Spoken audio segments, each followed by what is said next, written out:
Breaking news नाजरीन ग्रामी, रात गए खैबर पख्तूनख्वा असम्बली से वो बड़ी करारदाद मंजूर हो गई जिसने पूरे मुल्क में जिलजिला बर्पा कर दिया। ईवान के अंदर एक ऐसी गूंज उठी जिसने हुकूमत और उसके हैंडलर्स की चीखें निकलवा दें, ताकतवर हलकों की नींदें हराम और करप्ट माफिया के डांसर जोड़कर बैठने पर मजबूर। ये सब कुछ हुआ सुहेल अफरीदी की क़ियादत में। वही सुहेल अफरीदी जो खान के विजन का असल अक्स बन चुके हैं, वही जिनका नाम अब तब्दीली की अलामत बन चुका है। जी हाँ नाजरीन, रात गए खैबर पख्तूनख्वा असम्बली ने एक गैर मामूली करारदाद मंजूर की जिसमें विफाकी हुकूमत और उसके ताकतवर सरपरस्तों को सख्त व वाज़ेह चेतावनी दी गई। वजीर आला खैबर पख्तूनख्वा सुहेल खान अफरीदी की फौरी मुलाकात हमारे लीडर हमारे कायद इमरान खान से कराई जाए। ये करारदाद महज एक रस्मी कार्रवाई नहीं बल्कि एक सियासी धमाका है जिसने ऐवान इक़्तिदार के सितून हिला दिए हैं। ज़राए के मुताबिक इस करारदाद की मंजूरी के बाद वज़ीर आज़म और उनके चीले सख्त परेशानी में मुब्तला हैं। इस्लामाबाद में हंगामी अजलास, तवील मुशावरतें और बंद कमरों की मीटिंग्स जारी हैं। अंदरूनी ज़राए बताते हैं कि बादशाह सलामत सख्त बरहम है और किसी भी वक्त फटने को तैयार। सवाल ये है कि जब वज़ीर आज़म साहिब हर फैसला बादशाह सलामत से पूछ कर करते हैं तो अब वो इस मामले पर क्या जवाब देंगे। नाजरीन, सियासी तज्ज़ियाकारों का कहना है कि यह करारदाद दरहकीकत विफाक के खिलाफ एक इलामती बगावत है।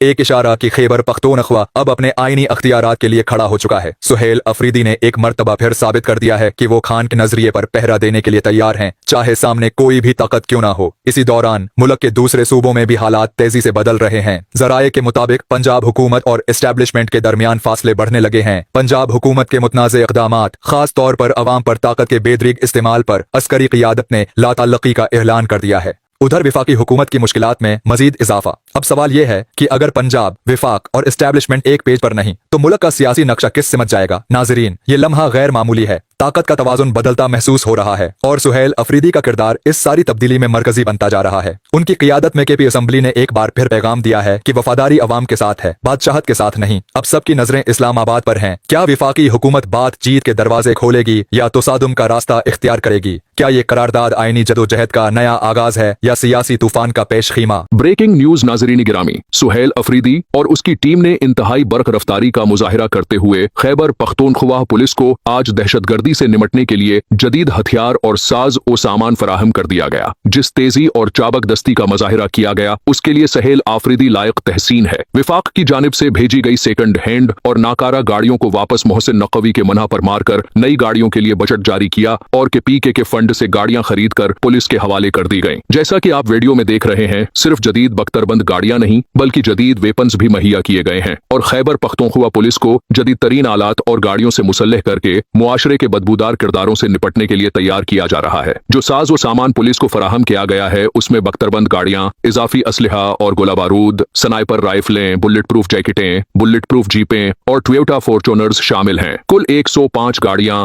जिनमें जीपें, सिंगल और डबल कीबिन गाड़ियां और एपीसीज शामिल हैं, हुकूमत खैबर पख्तूनख्वा की जानिब से पुलिस के हवाले की गई हैं। सुहेल अफरीदी का पहली दिन से ही ये टारगेट रहा है कि पुलिस को जदीदतरीन हथियारों से लेस करके इस काबिल बनाया जाए कि वो सूबे के अमन व अमान और हिफाजत की जिम्मेदारी ले सके। और आर्मड फोर्सेस को सरहदों की हिफाजत करनी चाहिए। उनकी सियासत में मुदाखलत और सूबे के नज्म और नस्क में मुदाखलत को खत्म करना उनकी पहली तरजीह रहा है और इसके लिए वो कदम कदम पर कोशिशें करते नजर आते हैं। और ये सारी चीजें जिस तेजी से मुहैया की गई हैं वो लायक तहसीन है और यही वजह है कि armed business group of Pakistan PTI के खिलाफ है, क्योंकि उनके नजदीक इस रकम से एक नई डिफेंस हाउसिंग सोसाइटी बनाई जा सकती थी और मुनाफा पर पूरी दुनिया में ज्यादा तादाद में जजीरे खरीदे जा सकते थे। ये कौम अब खामोश नहीं रहेगी, ये कलम अब नरम नहीं रहेगा, ये जबान अब ढटाई बर्दाश्त नहीं करेगी। मैं बताता हूँ वो सच जो लोग छिपाते रहते थे। अदालतें बेवक्त हो चुकी हैं, अदालतें बेकदर हो गई हैं। जब अदालती फैसले मर्जी के ताबे हूँ तो वो अदल नहीं, वो सबकत होती है। और जब उस मुल्क की इज्जत इसी तरह बार बार पामाल की जाए तो अवाम सरापा एहतिजाज बनकर खड़ी होगी। इस्लामाबाद